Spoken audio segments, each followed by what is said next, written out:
If you're feeling comfortable right now, you're probably not growing. And if you're not growing, you're not becoming who you were meant to be. Let me ask you something. When was the last time you did something for the first time? Not because you had to, but because it scared you, challenged you, pushed you. We all say we want growth. We say we want success, change, impact. But when we're faced with discomfort, the unfamiliar, the difficult, the uncertain, we back off. Not because we're weak, but because we're wired to survive, not to evolve. But here's the truth. Comfort is the enemy of growth. Discomfort is the birthplace of greatness. We grow up in a world that teaches us to seek comfort. We chase careers that feel safe. We choose routines that feel familiar. We surround ourselves with people who agree with us. And slowly, without realizing it, we begin to equate comfort with success.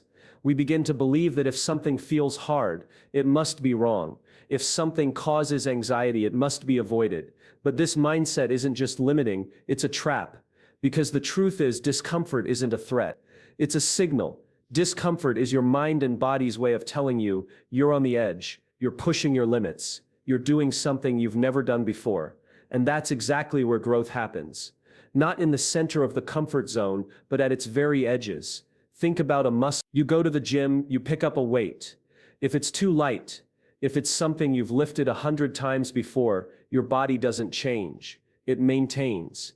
But if you add just enough resistance to make it uncomfortable, your muscle breaks down and it rebuilds stronger. That process is painful. It burns. It makes you want to quit.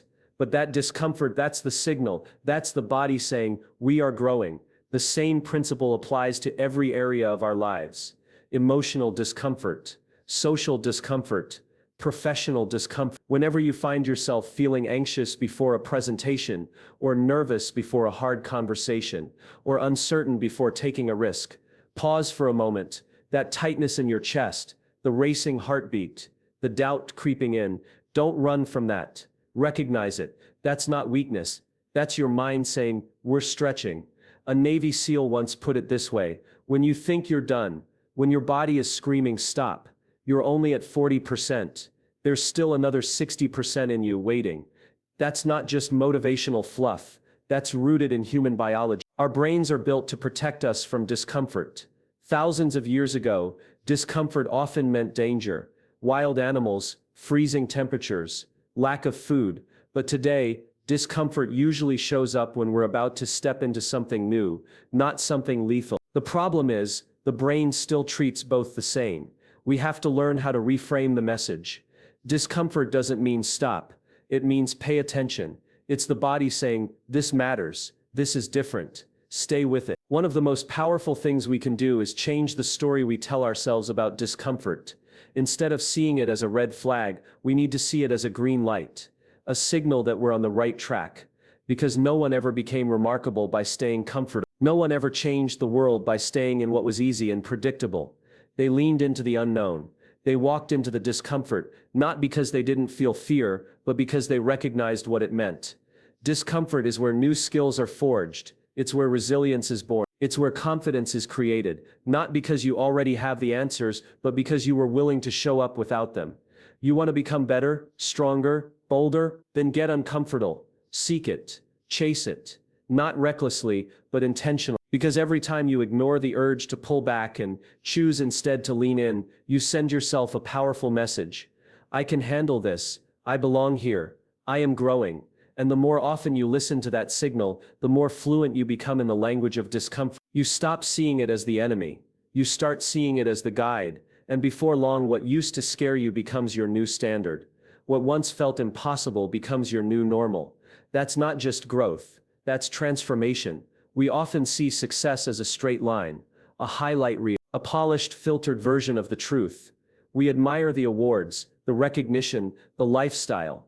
We scroll past their photos, read their headlines, and think must be nice. But what we don't see, what we rarely talk about, is the uncomfortable, messy, grinding struggle that came before any of it. Every story of success, without exception, is also a story of struggle. It's easy to forget that part. Because struggle doesn't make the front page, but it's always there, and it's always essential. Take Sarah Blakely, the founder of Spanx. Today she's a billionaire, celebrated worldwide, a role model for entrepreneurs and women everywhere. but rewind the tape and you'll see a very different picture. For 7 years, she sold fax machines door to door. Think about that. Waking up every day, walking into businesses, uninvited, pitching something most people didn't want, and getting rejected over and over again. Not for 7 days, not for 7 weeks, 7 years. That's not luck. That's grit. That's discomfort in motion. And most people would have quit. But she kept showing up. Because deep down, she understood something. Struggle wasn't a sign she was failing. It was proof she was growing. Her father had a ritual. At dinner, he wouldn't ask, "What did you win at today?" He asked, "What did you fail at?" And if they didn't have an answer, he was disappointed. He knew what most of us forget. Failure isn't the opposite of success. It's the path to it. That mindset changed everything. It gave her permission to try, to fall, to get back up. And over time, that mindset became the foundation for a company that would change an entire industry. But Sarah's story isn't unique in its struggle, it's unique in its visibility. The same pattern shows up everywhere. Look at any world-class athlete, and what you'll find underneath the medals and records is hours of unseen work, injuries, defeats, doubt, the lonely mornings in the gym, when no one's watching, the moments where they questioned if they had what it takes. That's the part no one posts on social media. But that's the part that matters most. Or take artists, writers, musicians. Most of them faced years, sometimes decades of obscurity. They were misunderstood, ignored. They faced criticism, self-doubt, imposter syndrome. And yet they kept going because something inside them knew that the struggle wasn't evidence they were in the wrong place. It was evidence they were exactly where they needed to be. Entrepreneurs too, the ones who make it, they're not the ones with perfect ideas. They're the ones who were willing to hear no 99 times to get to one yes. They're the ones who stayed up late solving problems they didn't know how to fix, while everyone else was asleep. They didn't get lucky, they got uncomfortable. And that's the real story of success. It's not glamour, it's grit. It's not comfort, it's courage. It's not avoiding struggle, it's leaning into it, over and over, because you believe in what's on the other side. And the beautiful thing is the struggle doesn't just build the result, it shapes the person. You don't become strong by winning easily. You become strong by continuing when it's hard. So the next time you admire someone's success, don't envy it, study it. Ask what they had to overcome. Ask what kept them going. Ask what nearly broke them, because somewhere in that answer, you'll find a version of your own journey. One that reminds you don't need to be fearless, you just need to be willing. Willing to try. Willing to fail. Willing to struggle. Because that struggle, it is the story. When people talk about personal growth, they usually start with the surface skills, habits, tools, strategy. They talk about waking up earlier, reading more books, setting bigger goals, and all of that matters. But it only scratches the surface. Because true growth, lasting, meaningful growth, starts with identity. It's not just about doing different things, it's about becoming a different version of yourself. And that shift doesn't happen in your calendar or your to-do list. It happens in how you see yourself. You can change your behavior for a while. You can force yourself to wake up at 5 a.m., to go to the gym, to take risks. But if deep down you still believe you're not the kind of person who follows through, who belongs in the room, who's capable of something bigger, then eventually you'll sabotage your progress. Because we always return to the identity we believe is true. If you believe you're not a leader, you'll act like someone waiting for permission. If you believe you're not creative, you'll filter out ideas before they even surface. If you believe you're not ready, you'll hesitate at every opportunity. And that's why growth demands something deeper than just learning. It requires an identity shift. You have to stop seeing yourself as someone who is fragile, broken, or behind. You have to stop saying things like, "That's just not me," or "I've never been good at that." Growth doesn't ask you to have all the answers. It asks you to be willing to rewrite the story you've been telling yourself. There's research that helps explain this. Psychologist Carol Dweck studied students and found that the most successful weren't necessarily the smartest. They just had a different way of thinking. A fixed mindset says, "I'm either good at this or I'm not." A growth mindset says, "I can get better at this with effort." The difference sounds small, but it changes everything. One avoids challenge, the other embraces it. One sees failure as a dead end, the other sees it as a stepping stone. Think about the difference between these two sentences. "I'm not good at this," and "I'm not good at this yet." That single word "yet" is powerful. It leaves the door open. It creates space for growth. It acknowledges your current reality without being defined by it. And that's where transformation starts. There's a moment in everyone's life when they have to decide which voice to believe. The one that says, "Who do you think you are?" or the one that says, "Why not you?" Most people let the first voice win. They back down, play small, stay quiet, not because they don't have potential, but because they've accepted a false identity. They think discomfort means they don't belong. That struggle means they're not cut out for it. But in reality, discomfort and struggle are just signs that you're growing into something new. You want to be unstoppable, then change how you define start seeing yourself as someone who can learn, who can adapt, who is becoming. Because when you shift your identity, your actions will follow. You'll take more risks. You'll recover faster. You'll stop looking for certainty and start trusting your resilience. Growth isn't just something you do, it's someone you become. And it doesn't happen all at once. It's a slow, deliberate rewriting of your own story. Every time you choose effort over ease. Every time you say yet instead of never. Every time you decide to believe in the future version of yourself. Even when the present version is still catching up. That's what makes the difference between someone who gives up and someone who breaks through. Not talent, not luck, but the courage to believe that who you are today is just the starting point. We often wait to feel ready before we begin. We wait to feel sure. We wait for that surge of confidence that tells us it's time to speak up, step forward, or take the lead. But the truth is that feeling rarely comes first. Confidence is not the spark that starts the fire, it's the smoke that rises after you've already lit the match. What actually gets you to the starting line, what carries you through the first trembling step, is something far more raw and honest than confidence. It's courage. Courage is showing up while your hands are shaking. It's raising your voice while your throat is tight. It's walking into a room where you don't feel like you belong, but deciding to stay anyway. Courage says, "I might not be sure, but I'll move forward anyway." It doesn't wait for perfect conditions or total belief. It acts in the face of doubt. Think of Malala Yousafzai. At 15, she was targeted by extremists and shot for something as simple and yet as powerful as wanting to go to school. Most of us can't even imagine that kind of fear. She wasn't fearless. She wasn't overflowing with confidence. She was scared, but she was also committed. She stepped into discomfort because her purpose was bigger than her fear. That's courage. That's what starts movements. That's what changes the world. And it's not just true in extraordinary stories like Malala's. It's true in everyday life. Think about any major change you've made. The first day at a new job. The moment you said yes to something even though you weren't sure how to do it. The hard conversation you knew you had to have. You didn't feel fully confident before those moments. You felt exposed, uncertain, vulnerable. But you did it anyway. That's what courage looks like. The problem is we confuse the two. We think confident people are the ones who succeed, when in reality it's the courageous ones who get started. Confidence is earned. It comes later, after you've gone through the discomfort and realized you didn't break. It's the reward for being brave, not the requirement.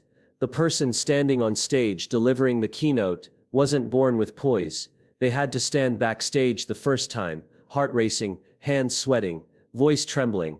They had to survive that first terrifying moment. And once they did, something inside them changed. Not all at once, but enough to try again. Enough to keep going. Courage is what builds resilience. It's what helps you do the hard thing before you know how it's going to turn out. It says, "This might fail, and I'll do it anyway." Confidence asks for a guarantee. Courage moves without one. And this matters, because too many people are stuck waiting. Waiting to feel confident. Waiting to be more qualified. Waiting until they don't feel scared anymore. But that day never really comes. Not in the beginning. Growth asks you to go first. To show up imperfect. To speak up unsure. To begin before you believe. Because belief is built on the other side of doing. You want to become unstoppable, start by being scared and doing it anyway. Stop waiting for confidence. You don't need to be certain. You just need to be willing. Willing to take the first shaky step. Willing to feel the fear and show up regardless. That's not weakness. That's strength in its most honest form. Courage is the bridge between who you are and who you can become. It's not loud, it's not flashy. Sometimes it sounds like a whisper saying go. And when you listen to it, when you move with it, you begin to discover what you're really made of. Not because you knew you could, but because you dared to try. We often think of discomfort as something we'll deal with when we have to, when the job changes, when the relationship ends, when life throws something unexpected our way. But what if discomfort didn't have to wait for a crisis? What if we made it part of our daily rhythm, something we chose on purpose, in small ways every single day? Discomfort doesn't have to come from a massive decision or a dramatic life change. It doesn't always look like moving to a new city or quitting your job to follow a dream. Sometimes it's as small and as powerful as choosing the harder path in a moment where the easy one is right there. It's speaking up in a meeting when you'd usually stay quiet. It's taking the cold shower when you'd rather enjoy the comfort of warmth. It's saying no to something you've outgrown, even if saying yes would avoid awkwardness. It's saying yes to something that makes your heart pound, even if it would be safer to stay silent. That's the magic of small discomforts. They don't just test your strength, they build. One hard choice isn't about that moment alone. It's about what you're training your mind to believe. You're teaching yourself that fear isn't in control, that challenge isn't something to run from, that you are capable of more than your instincts would have you believe. Resilience isn't something you're born with, it's something you build. And just like a muscle, it grows through repetition, through tiny acts of discomfort that over time create a foundation so strong that when the big challenges come, and they will, you don't crumble, But this kind of strength doesn't come from waiting. It comes from practice, from choosing discomfort daily, not because you enjoy it, but because you understand what it leads to. You understand that easy is not the same as fulfilling, that convenience is not the same as, that comfort is not the same as growth. When we avoid discomfort, we think we're protecting ourselves. What we're really doing is limiting ourselves. We say no to the thing that scares us, and we feel safe for a moment. But over time that safety turns into a cage. We begin to shrink our lives to fit within what feels manageable. And before we know it, we're not really living, we're just maintaining. That's why making discomfort a habit matters so much, because it breaks that cycle.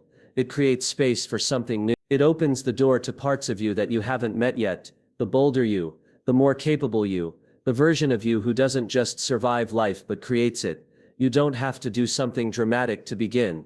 Start small, send the message you've been putting off. Ask for feedback when you'd rather not hear it. Put yourself in a room where you're not the smartest person. Do something that forces you to grow. Then do it again tomorrow, and again the next day. Growth isn't an event, it's not one breakthrough moment, it's not a single turning point. It's a pattern, a rhythm, a lifestyle. And the people who seem unstoppable, they're not fearless, they're just practiced. They've made discomfort a habit. They've made challenge a companion. And because of that, they don't panic when life gets hard. They're already trained for it. You can train for it too. Every choice, every small discomfort you lean into, is a vote for the person you want to become. Not all at once, but over time, slowly, steadily, unshakably.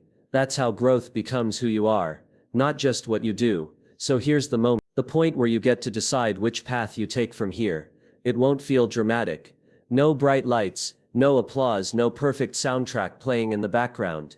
Just you, standing in the quiet space between who you are and who you could be. And in that space you have two choices. You can stay where you are, where it's safe, where it's familiar, where the expectations are clear and the risk is low. Or you can step into the unknown, into discomfort, into the place where growth lives. But let's be honest, comfort feels good. It's warm, predictable. It whispers you've done enough. It tells you that trying too hard might make people uncomfortable. It reminds you that failure is embarrassing, that what you have is fine, and you could believe it. You could believe that comfort equals peace, that staying small is, that waiting for the right time is responsible. But deep down you know better, because you weren't built for comfort, you were built for growth. And comfort, it comes with a cost. A subtle, slow cost. It won't hit you all at once. It will creep in. You'll stop chasing things that matter. You'll avoid the hard conversations that could change your life. You'll ignore the dream you had at 17, the one that still lives quietly in the back of your mind. You'll trade potential for routine, passion for predictability. And years from now, when you look back, the regret won't be about what you did, it will be about what you didn't do. The words you didn't say, the chances you didn't take, the discomfort you avoided. But there's another option. You can choose the harder path. Not recklessly, not without, but deliberately. You can lean into the conversations that scare you. You can finally act on the ideas you've been sitting on.